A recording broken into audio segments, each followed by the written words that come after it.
नमस्कार साथियों, आप सभी का स्वागत है। एमपी पुलिस और ग्रुप 4 के हिसाब से आज की हमारी ये पहली क्लास है मैथ्स को लेकर। कई विद्यार्थी ऐसे होंगे जो पहले मैथ्स 3 या 4 क्लासेस देख चुके हैं। कुछ क्वेश्चंस रिपीट होंगे, लेकिन यहाँ से चीज़ें रेगुलर चलेगी तो आप देख सकते हैं कुछ क्वेश्चंस आपको अलग भी मिल सकते हैं। अनुपात समानुपात हमारा पहला चैप्टर है और इसे लेने का पहला ये कारण है कि 2 या 3 चैप्टर ऐसे है जो पूरे मैथ्स से कि हम जान कह सकते हैं कि अगर उन चैप्टर्स को आप अच्छे से कवर कर लेते हैं तो मैथ्स आपको आसानी से समझ आ जाएगा। तो बहुत ध्यान से ये 15 से 20 मिनट आप इस वीडियो को दीजिए। अगर आप 2x की स्पीड से चल रहे हैं तो 10 मिनट 8 मिनट जो भी लगता है उसे बहुत अच्छे ढंग से देखिए। अनुपात और समानुपात, रेशो एंड प्रोपोर्शन की बात करते हैं। आखिर रेशो होता क्या है? देखिए, रेशो का मतलब होता है हिस्सा। जैसे उदाहरण के लिए मानिए एक व्यक्ति है A और एक व्यक्ति है B। मैंने ये कहा कि यहां पर एक व्यक्ति हमारे पास है 20 रुपए मान लेते हैं, इसमें से 5 रुपए आप दे दीजिए A को, तो 5 रुपए हमने A को दे दिए। अब जब 5 रुपए A को दिए गए तो बचे पैसे B को दे दिए जाएंगे। तो पैसे कितने बचे? पैसे बचे 15 रुपए। अब देखना, A और B में A को अगर 5 रुपए मिले तो 15 रुपए B को मिल गए, 20 रुपए टोटल थे। मैंने कहा इन्हें अनुपात में बना दीजिए, तो यही इनका अनुपात है, यही इनका हिस्सा है। लेकिन अगर संख्याएं कटती है तो और काटना है उन्हें। जैसे 5 एकम 5, 5 तिया 15, यानी A और B का जो रेशो बनकर आया 1:3, यहां पर इनका अनुपात है। यहां तक की बातें क्लियर है। प्रश्न कैसे बनता है उसे समझिए। प्रश्न यह आएगा कि 20 रुपए A और B में इस प्रकार बांटिए कि उनका अनुपात 1:3 है। क्वेश्चन सेम ऐसा है। तो कंडीशन जब ऐसी दी होगी तो उसमें करना क्या होगा? A और B का अनुपात हमें दे दिया 1 और 3, तो सबसे पहले इन दोनों को जोड़ दीजिए। हमने इसे जोड़ा तो यहां पर आए 4।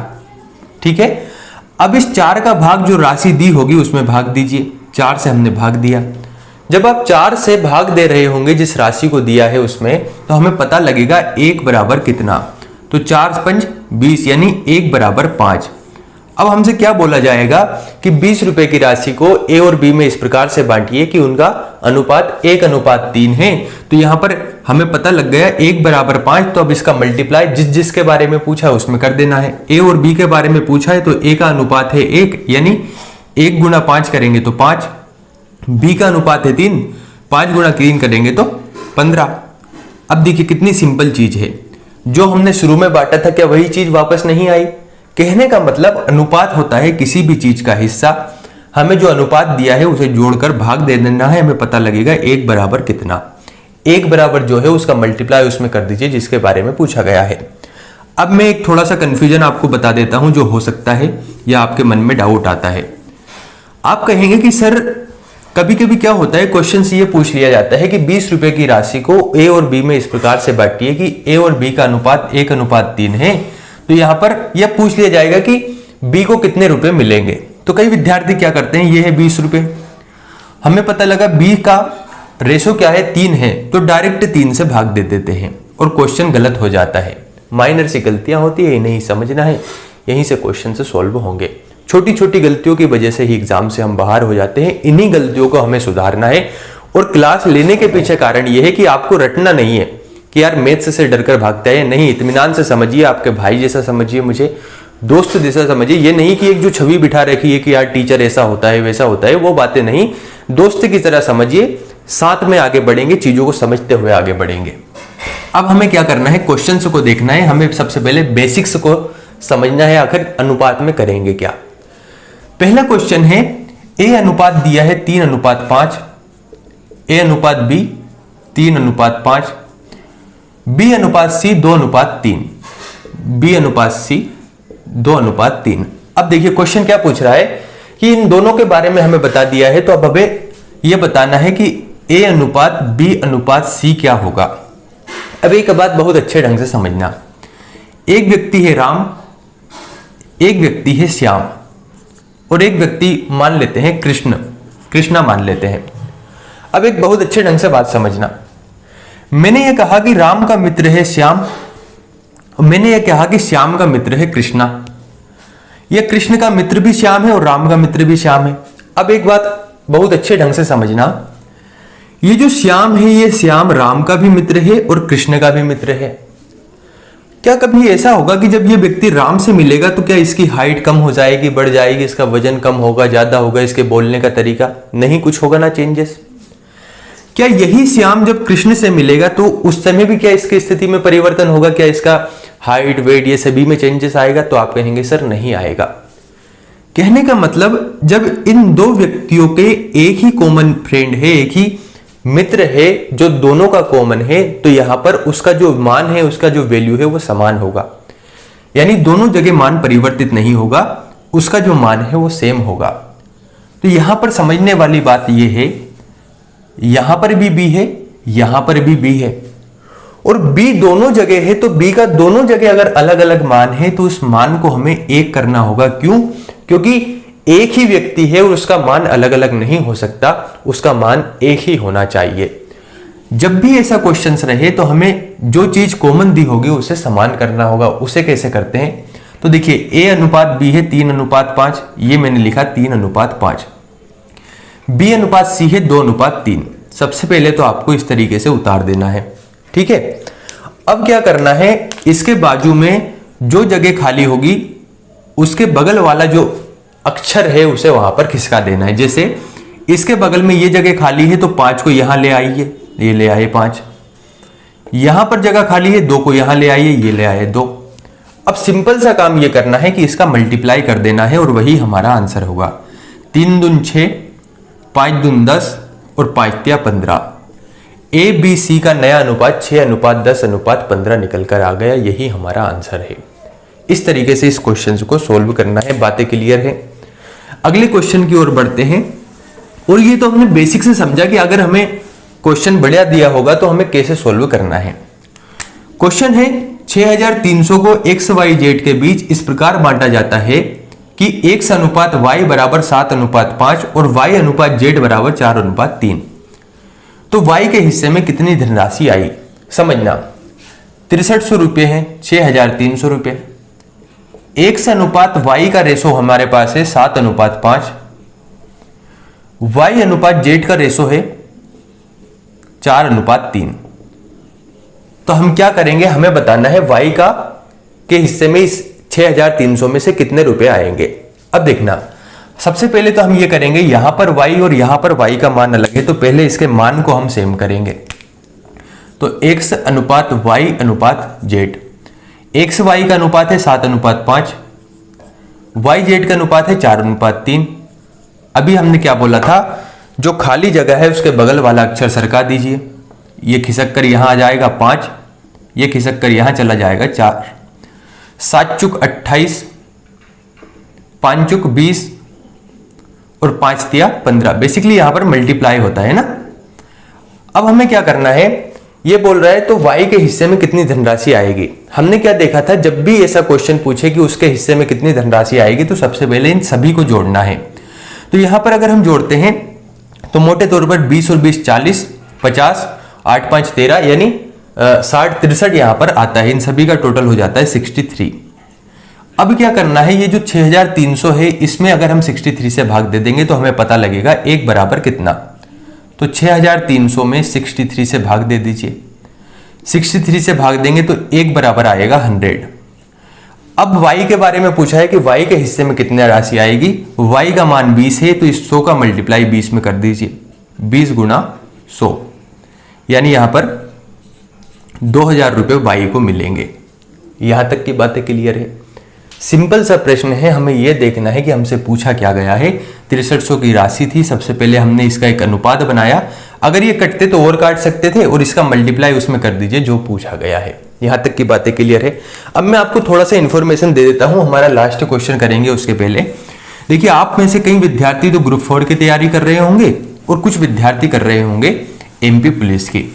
और अगर आप धैर्य के साथ मेरे साथ तैयारी करेंगे तो आपको मैथ्स में कोई समस्या नहीं आएगी, इतनी मैं जरूर कह सकता हूं। लेकिन जितना मैं प्रश्न कराता हूं केवल वो नहीं करना है, इसके साथ और भी क्वेश्चंस करने हैं इससे सिमिलर। जितने टाइप्स के क्वेश्चन आपके एग्जाम में आ सकते हैं वो मैं करा सकता हूं, कराने की कोशिश करूंगा। लेकिन उसके सिमिलर जो क्वेश्चन है उसको आपको सोल्व करना होगा, क्योंकि प्रैक्टिस करने पर ही आपको चीजें सोल्व होने लगेगी। समय बहुत कम होता है एग्जाम में, बार बार प्रैक्टिस करेंगे तो चीजें सिंपल होती चली जाएगी। कभी ना कभी ये जो असफलता का अंधकार जो आपके सिर पर मंडरा रहा है ये बिल्कुल हटेगा, लेकिन इसके लिए पर्याप्त मेहनत की जरूरत है, पर्याप्त आपको कार्य करना होगा और मैं आपके साथ मेहनत करूंगा। आपको पसीना दिख रहा होगा मेरे सिर पर। होती है चीजें, अगर आप किसी कार्य को करने के लिए संकल्पबद्ध हैं तो फिर चीजें देखना नहीं चाहिए। अगर मैं इतनी मेहनत आपके लिए कर रहा हूं तो आपको भी करना होगा। ये क्लासेस किसके लिए है थोड़ा सा मैं आपको बता देता हूं। एमपी पुलिस की वैकेंसी आने वाली है, तो एमपी पुलिस की अगर आप तैयारी कर रहे हैं तो उसके लिए ये क्लासेस है। ग्रुप 4 जिसका एग्जाम आपका बहुत जल्द होने वाला है, इन दोनों को विशेष रूप से ध्यान में रखकर मैं ये क्वेश्चंस लेकर आया हूं और ये आपके एग्जाम के लिए महत्वपूर्ण रहेंगे। आपको कई चीजें देखने को मिलेगी। तो टारगेट तो हम इन दोनों एग्जाम को कर रहे हैं, लेकिन अगर कुछ विद्यार्थी इसके अलावा भी व्यापम के अन्य एग्जाम की तैयारी करते हैं उनके लिए भी क्लासेस महत्वपूर्ण होगी, या अन्य किसी एग्जाम की तैयारी करते हैं, मैथ्स के क्वेश्चन आते हैं, तो यार ऐसा तो है नहीं कि फंडा वहां क्लियर हो जाएगा, चीजें वही रहेगी, लेकिन टारगेट हम इसको कर रहे हैं। इसलिए अगर आप इसकी तैयारी कर रहे हैं इन दोनों में से किसी भी एग्जाम की या दोनों की कर रहे हैं तो आपके लिए क्लासेस महत्वपूर्ण है। बस इत्मीनान से बहुत ध्यान से चीजों को देखते रखना है। आज ये हमारी पहली क्लास है और कोशिश रहेगी कि सप्ताह में केवल एक दिन ऐसा रहे जब क्लासेस नहीं हो, अन्यथा हम क्लासेस रेगुलर रखेंगे। तीसरा क्वेश्चन है 3600 रुपए की धनराशि सीमा, कोमल, रीता में इस प्रकार बांटी गई कि सीमा और कोमल के हिस्से का अनुपात 1.5:2 है तथा कोमल और रीता के हिस्सों का अनुपात 2:2.5 है। तो रीता का हिस्सा ज्ञात करें। बहुत अच्छे ढंग से मेरी एक बात समझ लेना, जब भी अनुपात में आपको अगर संख्या दशमलव में मिले 2.5 या 1/3 तो हमेशा इसको क्या करना है, आपको एक सही संख्या बनाना है। जैसे कि इस 2.5 को आप 5 बना सकते हैं, इस 1/3 को चेंज करके कुछ भी आपको संख्या लाना है 3, 4, 5, यानी संख्या सही होना चाहिए, डिजिट को सही रखना है अनुपात में, ये बात ध्यान रखना। तो जैसे ही मैं ये क्वेश्चन पढ़ूंगा मुझे एक बात समझ में आई कि यार मैं 3600 रुपए को तो बाद में बांटूंगा। सबसे पहले मुझे एक बात ये समझ में आ रही है कि यहां पर अनुपात थोड़ा सा गड़बड़ा रहा है। कई बार चीजें गड़बड़ा जाती है ना, आप उन्हें सही करते हैं, क्रमबद्ध करते हैं। तो यहां पर मैंने ये देखा कि कोमल और सीमा की अगर मैं बात करूं, सीमा और जो कोमल का अनुपात है ये है 1.5:2। वहीं कोमल और रीता के हिस्सों का अनुपात, कोमल और रीता के हिस्सों का अनुपात 2:2.5 है। अभी हम क्या कर रहे थे, कोमल का जो हिस्सा है यहां पर आप देखेंगे दोनों जगह कोमल का हिस्सा सेम है, तो अभी हम चीजों को चेंज कर रहे थे। लेकिन इसके पहले मैंने एक बात देखी, यार यहां पर अनुपात दशमलव में है, यहां पर भी दशमलव में है, तो इसको मुझे चेंज करना होगा। और अनुपात की एक बहुत अच्छी खासियत यह है कि आप इसमें गुणा, भाग, दशमलव कुछ भी कर सकते हैं, प्लस माइनस कुछ भी कर सकते हैं, बशर्ते कि आप एक पक्ष में कर रहे हैं तो दूसरा, तीसरा जितने भी पक्ष में है उन सभी में सेम चीजें करें। जैसे यहां पर मुझे ये दिखा कि यार यहां पर है 1.5, अगर मैं इसका 2 गुना कर देता हूं तो ये हो जाता है 3। अगर मैं यहां पर 2 से गुणा कर रहा हूं तो फिर मुझे यहां पे भी तो 2 से गुणा करना होगा, यानी 2 दूनी 4। तो सीमा और कोमल का नया अनुपात आ गया 3:4। यहां पर मुझे दिखा है कि 2.5, अगर मैं 2.5 का 2 गुना करता हूं तो ये हो जाता है 5। अगर यहां पे 2 का गुणा मैंने किया तो 2 का गुणा मुझे इधर भी तो करना होगा, 2 दूनी 4। अब एक बात समझना, भी हमने क्या कहा था कि एक ही व्यक्ति का अनुपात सेम होना चाहिए अगर वो 2 जगह है। यहां पर देखिए कोमल का अनुपात यहां पर भी 4 है, यहां पर भी 4 है, इसका मतलब सीमा, कोमल और क्या नाम था, सीमा, कोमल और रीता, इनका अनुपात है 3:4:5। यहां तक मेरी बातें क्लियर हुई या नहीं? हमने क्या देखा कि कोमल का अनुपात दोनों जगह सेम है, इसलिए अब हमें अनुपात को यहां पर बराबर करने की जरूरत नहीं है। तो सीमा का अनुपात है 3, कोमल का अनुपात दोनों जगह 4 है तो 4, और रीता का है 5। अब हमसे क्या बोला गया था, 3600 रुपए की धनराशि है, तो ये हो गई 3600 की धनराशि। अब इन्हें जोड़कर भाग दे दीजिए।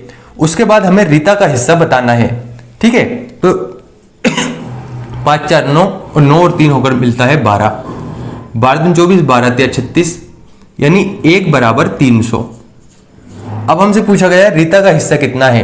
रीता का अनुपात है 5, अगर 1 बराबर 300 तो 5 बराबर कितना, 5 तिया 15, यानी रीता का हिस्सा है 1500 रुपए। 3600 रुपए की धनराशि में रीता जो है उसे 1500 रुपए मिलेंगे। क्या यहां तक मेरी बातें क्लियर हुई या नहीं? इस प्रकार से हमें क्वेश्चंस करना है। ये बड़े बेसिक लेवल के क्वेश्चंस है और बहुत हाई लेवल के क्वेश्चन हम इसमें देखने वाले हैं। आपके एग्जाम में कोई प्रश्न आपके एग्जाम में बाहर देखने को नहीं मिलेगा अगर आप चीज़ों को सही से करते हैं। तैयारी कर रहे हैं तो अच्छे से तैयारी कीजिए। वीडियो को लाइक सब्सक्राइब आप कर सकते हैं, ना भी करें तो उसकी समस्या नहीं है, बस आपको अच्छे से तैयारी करना है। तैयारी पर विशेष रूप से ध्यान रखना है। ये हमारा पहला वीडियो है और कोशिश रहेगी कि मैं जीएस की क्लासेस भी लेकर आऊं जिसमें आपको समस्या रहती है। बहुत बहुत धन्यवाद। अच्छे से पढ़ाई कीजिए और ऐसा नहीं है कि पढ़ाई में लगे रहना है, मनोरंजन का भी ध्यान रखना है, अपनी हॉबी को भी समय देना है।